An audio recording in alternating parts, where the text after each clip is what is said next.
আসসালামু আলাইকুম ওয়া রাহমাতুল্লাহি ওয়া বারাকাতুহু। অনুপ্রেরণার অপর নাম হযরত মুহাম্মদ সাল্লাল্লাহু আলাইহি ওয়াসাল্লাম।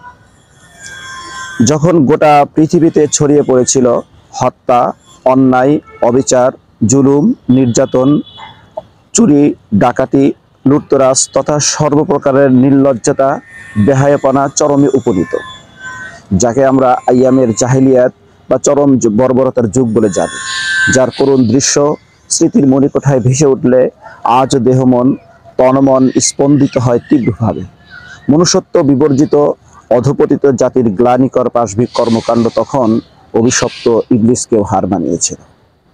এমন তপ্ত শোকার্ত বিশ্বের আমূল পরিবর্তন সাধনের লক্ষ্যেই নবুয়তি ধারার পরিসমাপ্তিতে আগমন করেছিলেন সর্বকালের সর্বশ্রেষ্ঠ মানব প্রসন বিশ্বনবী রহমাতুল্লিল আলামিন হযরত মুহাম্মদ সাল্লাল্লাহু আলাইহি ওয়াসাল্লাম, যিনি মাত্র